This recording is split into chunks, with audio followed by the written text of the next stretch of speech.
bonjour à toutes et à tous. Bienvenue dans cette émission spéciale inédite consacrée à la journée de l'enseignement national. Bonne fête à tous les enseignants qui nous regardent en ce moment net. Bonne fête à tous les élèves qui sont encadrés de différentes écoles ici dans notre ville de Kasumbalesa. Aujourd'hui, nous allons décortiquer un thème très important qui encadre avec cette journée nationale de l'enseignement célébrée chaque le 30 avril dans notre pays qui est la République démocratique du Congo. Nous allons parler à long et large sur la qualité de l'enseignement ici chez nous à Kasumbalesa d'une manière particulière et aussi en République démocratique du Congo d'une manière générale. Je suis Jean-Baptiste Mouteba LDS, le présentateur de cette émission. Nous sommes servis à la réalisation par notre réalisateur du jour, Léon, et je ne serai pas seul aujourd'hui pour parler sur ces points très spéciaux en cette journée spéciale encore. Nous avons un invité de marque, lui c'est M. Jean-Taylor Kangonde, qui est le préfet des études du complexe scolaire Simbizi ici chez nous à Kasumbalesa. Bonjour M. Taylor. Bonjour M. le journaliste. Merci, bienvenue à notre émission Ne touchez pas à ma jeunesse de c'est mercredi 30 avril et bonne fête chez vous. En tout cas, merci, c'est à moi de vous remercier. Oui, nous savons que vous êtes préfet du complexe scolaire Simbizi et le thème national de cette journée, vous êtes les chevronnés de la crête et éduquer pour transformer, former pour bâtir. Quel mot que vous pouvez placer sur ce thème national? Bon, avant que l'on puisse aborder ce thème, je m'en vais d'abord tout droit remercier toutes les autorités scolaires qui dirigent l'enseignement dans les territoires des Akanya. Je m'en vais tout droit remercier les sous-provèdes pour la visibilité de l'enseignement à Kasumbalesa. Je vois les inspouls de l'école primaire et les spoules de l'école secondaire, M. Moïse Ubinga, à qui j'ai beaucoup de respect et beaucoup d'estime. Il en est aussi des comités, des parents qui nous accompagnent à tout moment dans tout ce que nous sommes en train de faire. Je donne une citation d'une façon distinguée à M. Mathias, le président de l'ANAPECO. Ok. Bon, s'il faudra maintenant revenir sur les thèmes. Nous recommencions. Vous avez dit éduquer pour transformer. D'abord, éduquer. Oui. Allons lentement. Oui. Vous dites éduquer pour transformer. Là, c'est-à-dire, on donne la définition de l'éducation. Okay. L'éducation, c'est de la transformation. Okay. C'est-à-dire que quand nous sommes en train d'éduquer les enfants, nous transformons les enfants, c'est-à-dire en fait que ces enfants-là soient responsables dans la société.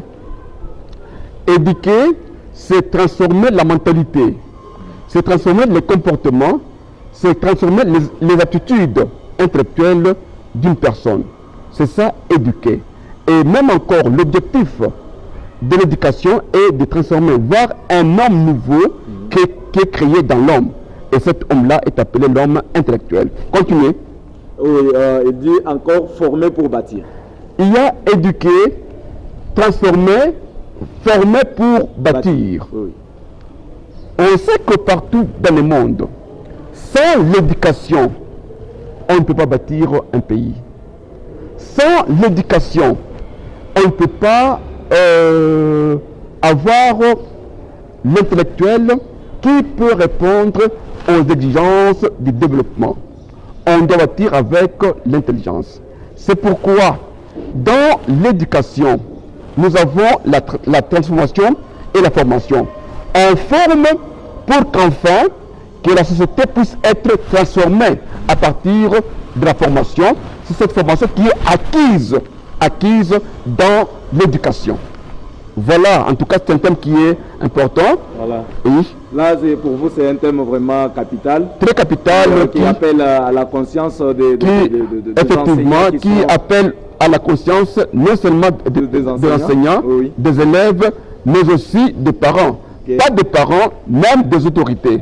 Car la formation, l'éducation et la formation est l'affaire de tout le monde. Okay. Il faudrait que tout le monde puisse s'impliquer afin que l'on puisse trouver un enseignement de qualité, un enseignement qui est meilleur. Voilà, comment vous pensez avec ces thèmes, est-ce que ça sera facile d'être réalisable parce que nous avons constaté la majorité des jeunes dans notre époque ici pensent que étudier n'est pas égal à avoir l'argent. Donc plus, ceux-là qui ont étudié n'ont pas de moyens, ils sont pauvres et ils boycottent des fois l'éducation, ils boycottent des fois l'enseignement. Bon, d'abord, si je reviens au commencement de votre question, vous avez dit est-ce que ce thème sera-t-il réalisable? Celui qui doit réaliser une pensée, c'est un homme. Celui qui émet la pensée, c'est l'homme. Et celui qui doit réaliser la pensée, c'est encore l'homme. Si l'homme devient incapable à réaliser ce que lui-même a formulé, il y a quelque chose de l'incompétence. C'est-à-dire, nous avons un problème d'homme. On peut formuler des idées par l'homme. Il faudra encore que l'homme puisse réaliser les idées qui ont été formulées. Tout tourne autour de l'homme. C'est pourquoi nous disons que l'homme est l'axe autour duquel gravitent le développement et le changement. L'homme est l'axe autour duquel gravitent toutes les transformations et modifications dans la société. En tout cas, merci beaucoup. On ne doit plus vraiment s'éterniser sur le thème retenu. Le point là, oui. Vous avez dit qu'il y a des gens qui disent, oui, il y a des gens, des gens là qui disent qu'ils étudient et ils n'ont pas de travail. Oui. D'abord, quelqu'un qui étudie et qui n'a pas un travail, c'est un problème de compétences, des acquis, des compétences. C'est pourquoi aujourd'hui en RDC, il y a une révolution dans l'enseignement. Nous avons les approches par compétences. C'est-à-dire quoi? On cherche comment est-ce que l'apprenant puisse se retrouver facilement dans la société. Mais si l'apprenant n'a pas bien étudié, c'est à ce moment-là qu'il peut arriver à critiquer l'enseignement. Si vous trouvez un jeune qui critique l'enseignement, c'est-à-dire que lui-même n'a pas bien étudié, il n'a pas bien reçu les compétences pouvant le permettre à s'intégrer dans la société.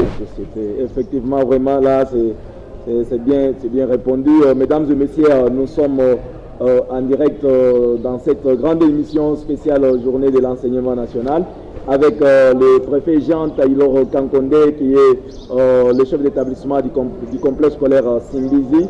Il est en train de répondre à nos questions dans cette émission. Monsieur le préfet, essayez un peu de parler de votre parcours. Comment vous avez commencé? Vous avez combien d'années dans l'enseignement? Qu'est-ce que vous avez constaté dans vos expériences professionnelles en tant qu'enseignant? Effectivement, je totalise 27 ans d'enseignement dans la carrière de l'enseignement.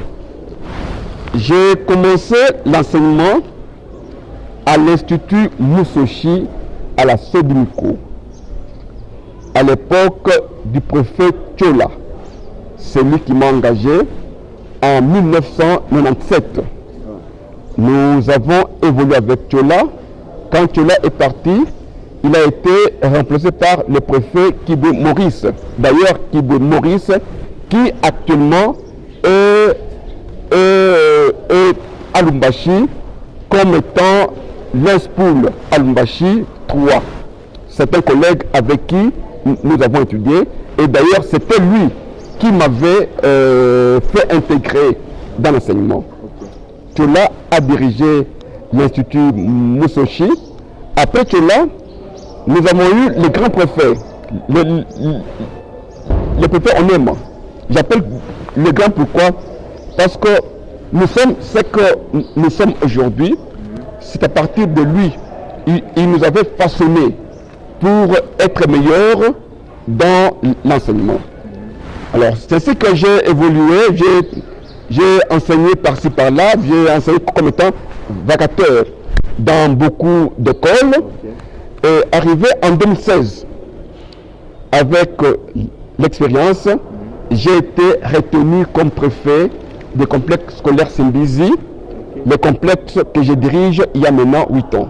Wow. Voilà en fait, en résumé, en quelques mots, mon parcours dans l'enseignement. Dans votre parcours là, quel constat que vous avez fait du côté enseignement, du côté enseignant ou bien du côté élève? Le parcours est meilleur. D'abord, je tiens à vous dire une chose. Ne pourra être un chef d'établissement, un préfet, que quelqu'un qui a fait le parcours d'enseignement. Okay. D'enseignement. Car c'est dans le parcours d'enseignement que l'on arrive à acquérir d'expérience, la maturité. Comment est-ce qu'on peut arriver à diriger une école? Effectivement, quand nous avons commencé l'enseignement, quand j'ai commencé en 1997 à la SODI, comparativement avec la situation actuelle, les enfants travaillent beaucoup. Et on travaille beaucoup avec les enfants. Pendant cette période, bien dans le temps? Dans le temps. Okay. On a travaillé beaucoup. Les enfants travaillent beaucoup. Parce que ce n'est pas l'enseignant qui peut faire travailler des enfants. Les enfants aussi, s'ils sont meilleurs, oui, ils doivent faire travailler l'enseignant. Okay. Car une classe qui est trop faible rend l'enseignant aussi trop faible. Okay. Et une classe qui est meilleure rend l'enseignant aussi meilleur. Okay. Bon, cette évolution nous a aidé à perfectionner notre avenir et bien asseoir notre fonction de préfet au complexe Simbizi. Vraiment. En tout cas, nous sommes contents de suivre vraiment votre parcours très riche. Voilà, c'est des genres de parcours ou bien d'expériences que nous avons besoin afin de transformer, comme le thème le dit, et aussi de former pour bâtir un Congo nouveau. Monsieur Jean-Taylor Kankonde, comment évaluez-vous actuellement la qualité de l'enseignement? Nous commençons d'abord dans votre école, puis évaluer dans la ville. L'évaluation de l'enseignement. Évaluer, c'est-à-dire donner un résultat. Oui. Hein, un résultat de la qualité. Oui, de la qualité. De l'enseignement. Oui. Effectivement, depuis un certain moment, il y a des innovations dans l'enseignement. Nous parlons aujourd'hui des DAS, de l'APC, des APS, qui sont des innovations que le gouvernement, que le ministère de l'enseignement a voulu intégrer dans la société afin que l'on puisse relever le niveau de l'enseignement. Chercher à voir le négatif dans l'enseignement, non. Chercher à particulariser certaines difficultés dans l'enseignement, c'est faux. Ce qui est vrai, l'enseignement, c'est un moteur qui demande beaucoup de rouage et beaucoup d'efforts pour que ce moteur-là puisse s'allumer et fonctionner. La qualité, oui, avec le changement, avec la mutation, avec les permutations de méthodes que le ministère a instaurées dans l'enseignement, nous disons que avec le temps, la qualité sera meilleure quand les apprenants vont s'intégrer, vont comprendre les approches que nous sommes en train d'enseigner. Pas même les apprenants, même les enseignants, vous voyez, ce sont des innovations. Oui. Il faut vraiment beaucoup de temps pour que les enseignants aussi s'intègrent. Oui. C'est-à-dire, le problème d'intégration est général. Oui. C'est-à-dire, il y a enseignants, il y a même nous, les chefs d'établissement. Nous devons aussi être en mesure de comprendre les approches que le ministère a instaurées dans notre système de l'éducation. Là, je comprends mieux que vous avez dit la qualité va s'améliorer ou bien sera meilleur avec le temps, avec toutes ces approches que vous avez à votre disposition? Là, je donne d'abord la précision. Oui. La qualité est là. Oui. Hein? La qualité est là. Dans l'enseignement, il y a la qualité. Alors, la qualité peut être perfectionnée et améliorée. Okay. La qualité dans l'enseignement est là. Nous avons de bons enseignants, nous avons également de bons élèves. Qu'est-ce qui définit la qualité de l'enseignement? Oui. Dans l'enseignement, il faudra avoir les programmes. Est-ce qu'il y a des programmes? Est-ce que les programmes sont respectés? Est-ce que vous avez la bonne qualité d'enseignants? Est-ce que vous avez des manuels? Est-ce que vous avez le calendrier scolaire? Ce sont le tout là qui constitue la qualité de l'enseignement. La qualité n'est pas tout simplement la leçon que l'enseignant peut donner en classe, mais la qualité prend beaucoup d'éléments. Alors, la qualité est là. Je sais que cette qualité-là est en amélioration. Voilà, là, je ne sais pas si vous parlez d'une manière particulière concernant l'école dont vous êtes chef d'établissement, ou bien vous parlez des Kasumbalesa en général. Nous sommes, monsieur le journaliste, permettez un peu, nous sommes pendant la journée de l'enseignement. Oui. Je ne trouve pas pourquoi est-ce qu'on peut particulariser. Parlons de l'enseignement d'une façon générale. Okay. C'est-à-dire que, parce qu'on est tous dans un secteur, nous suivons tous les mêmes formations. On est tous régis par un même règlement et nous sommes tous dirigés par des mêmes autorités. Alors, dire que la qualité est particulière, c'est faux. La qualité est générale. C'est-à-dire, à Kasumbalesa, dans les territoires de Sakanya, bien que dans toutes les sociétés, on peut trouver les déchets, cela n'empêche pas de dire qu'il y a quand même une amélioration dans l'enseignement à Kasumbalesa.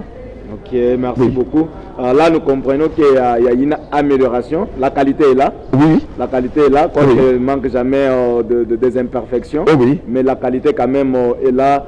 Là, nous disons, nous saluons ceux-là qui sont dans cette philosophie-là de bien peut-être gérer leurs écoles, gérer les élèves, ainsi que gérer les administratifs liés à l'enseignement. Nous saluons cela et nous disons vraiment merci à tous les préfets là qui nous suivent en ce moment net, à tous les élèves, à tous les enseignants qui sont branchés.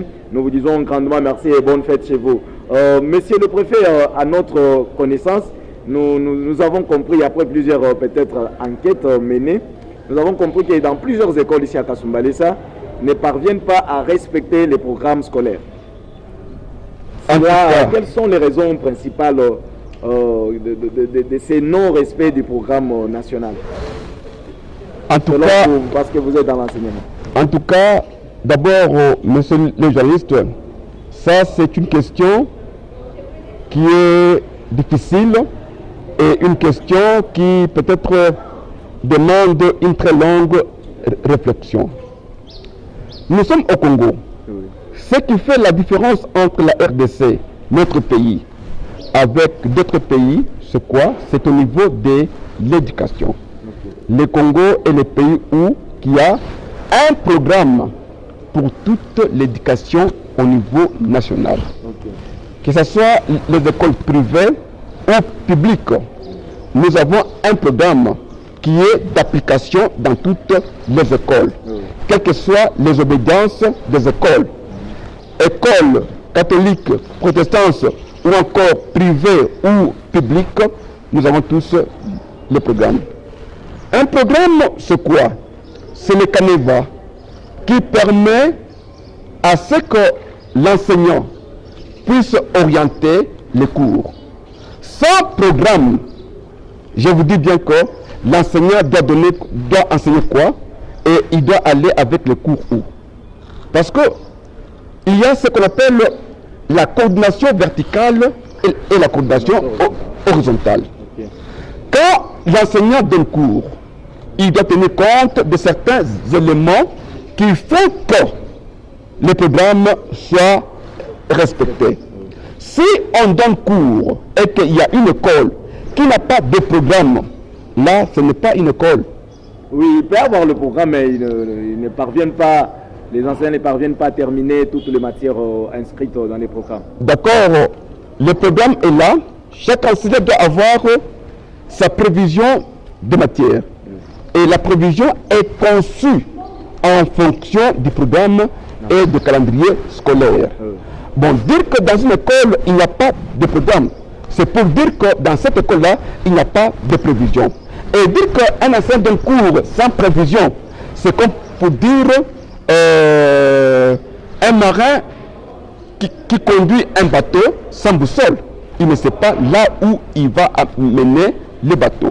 Alors, c'est une obligation impérative que dans une école, on doit avoir tous les programmes scolaires pouvant permettre les enseignants à savoir qu'est-ce qu'il faudrait donner et qu'est-ce qu'il ne faut pas donner pour bien assurer la coordination verticale et horizontale. En tout cas, merci beaucoup pour toutes ces explications sur le non-respect du programme national. Quoique vous avez dit que c'était une question difficile, mais vous avez bien peut-être donné conseil en vos propos en disant que c'est une obligation. Dans toutes les écoles, on doit vraiment faire tout pour respecter les programmes et aussi respecter leurs prévisions de matière. Ça, c'est très important. Cela va contribuer à la transformation et aussi à la formation d'un Congo nouveau. En tout cas, merci beaucoup, Monsieur Jean-Taylor Kankonde. Nous continuons toujours dans cette émission pour vous poser encore. Soyez vraiment généraliste. Ne restez pas seulement sur ce qui est bon, mais cherchez de toucher un peu ce qui ne va pas afin de relever les niveaux demain. Les enseignants là d'aujourd'hui, nos encadreurs, les ceux-là qui encadrent nos enfants actuellement, sont-ils à la hauteur de leurs tâches? Et qu'est-ce qui fait qu'ils ne donnent pas le meilleur d'eux-mêmes? Bon, merci d'abord pour la question. Vous savez que nous sommes à Kasumbalesa. Oui. À Kasumbalesa, c'est difficile de trouver les compétences et les qualifications requises pour l'enseignement. Okay. Nous avons les enseignants qui sont dans les grandes villes et qui peut-être n'acceptent pas pour venir dans le milieu reculé, compte tenu des conditions de vie. Mais cela n'empêche, nous avons deux problèmes dans l'enseignement. Okay. Nous avons un problème de la qualification et un problème de la sous-qualification. Okay. Et qualifié dans l'enseignement, c'est lui qui a fait l'ISP. Okay. C'est-à-dire il est qualifié dans l'enseignement. Ou encore qui a fait encore l'agrégation. Et sous-qualifié, tout celui qui n'a pas fait l'USP et qui n'a pas l'agrégation, okay. Il est sous-qualifié. Mais nous étant école, nous avons la charge, nous avons la mission de former les sous-qualifiés. Okay. C'est ainsi que, avec le moyen qu'on a, et surtout avec la participation des inspecteurs qui passent à tout moment et qui forment à tout moment, on tend à améliorer tant ça peut le niveau de l'enseignant à Kasumbalesa. Okay. Vous savez que nous avons un problème de recrutement, c'est-à-dire la masse intellectuelle à Kasumbalesa ne répond pas directement aux exigences de l'enseignement à Kasumbalesa. Okay. D'où il faut faire recours à l'extérieur. Le jour où Kasumbalesa deviendra une grande ville, okay. Avec l'émergence de tous les niveaux intellectuels, nous allons résoudre certaines petites difficultés. Mais hélas, malgré ça, la qualité et le personnel que nous avons répond quand même aux exigences pédagogiques dans l'enseignement. Voilà, là c'est bien dit, mais qu'est-ce qui fait? Parce qu'il y a certains qui sont qualifiés, qui sont de pédagogues, mais ne parviennent pas à donner le meilleur des choix.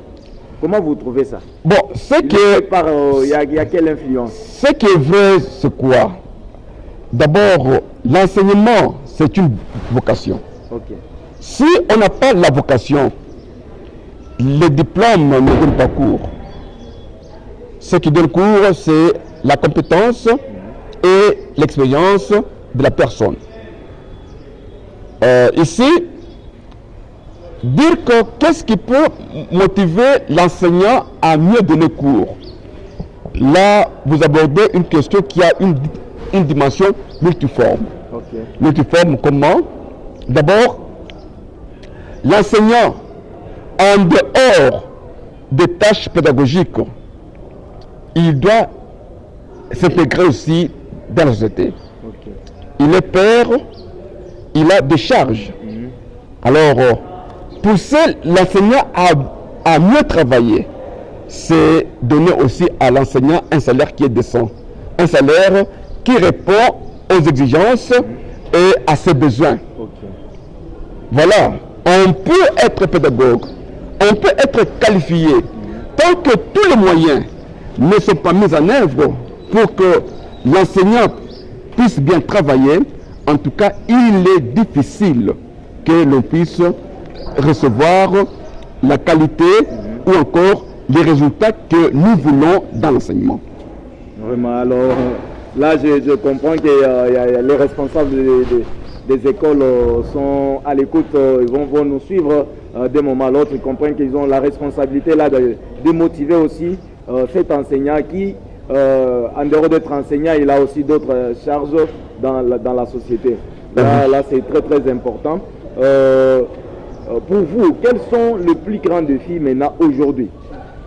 Sur tout ce que vous avez parlé des innovations, vous avez parlé des approches qui sont mises à votre disposition, vous avez parlé de la qualité, des sous-qualifiés, des qualifiés, vous avez parlé aussi de la motivation de l'enseignant. Alors, tout ça c'est pour atteindre le niveau meilleur de l'enseignement. Alors, quels sont les défis à relever pour améliorer encore la qualité de l'enseignement ici chez nous à Kasumbalesa? C'est que vous avez constaté dans plupart des coins ou bien des écoles que vous avez eu à circuler, bien à côtoyer. Les défis à relever peuvent être classés en 4 groupes. Okay. D'abord, nous commençons le premier défi à relever à Kasumbalesa. L'enseignant doit être payé. Pour que l'enseignant doit être payé, les parents doivent répondre aux exigences de paiement. Car payer, c'est une obligation pour les parents. Très souvent, nous remarquons que les parents payent difficilement l'enseignement à Kasumbalesa. Et avec conséquence, on commence avec beaucoup d'élèves.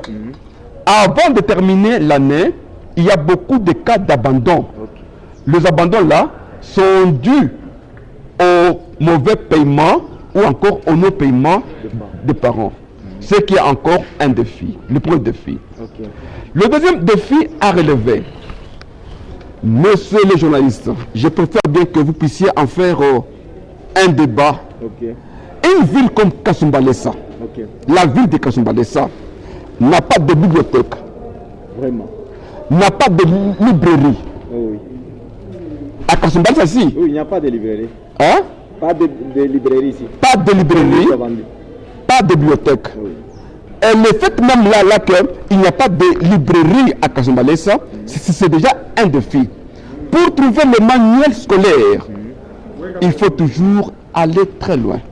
C'est comme pour dire que l'homme d'affaires à Kasumbalesa ne voit pas le besoin intellectuel. Hein? Qu'est-ce qu'il a? On vend des cahiers et des lattes pour des bénéfices directs. Mais en soi, il n'y a pas la librairie. Bon, s'il n'y a pas de la librairie, cela pousse. qui peut motiver des enfants à lire et à faire des recherches. On a dit que ces derniers temps, tout est déjà modernisé avec les téléphones. Je vous dis bien que, toute la bibliothèque je vous dis bien que l'intelligence artificielle ne peut pas remplacer les manuels. Effectivement. Car ce qu'on peut lire dans les manuels, ça reste longtemps et ça demande une très longue analyse. Ce qu'on peut lire dans l'intelligence artificielle, d'accord, on peut le lire à tout moment, mais l'homme seul doit chercher à perfectionner ses connaissances avec la lecture personnelle. Il n'y a pas de bibliothèque à Kasumbalesa.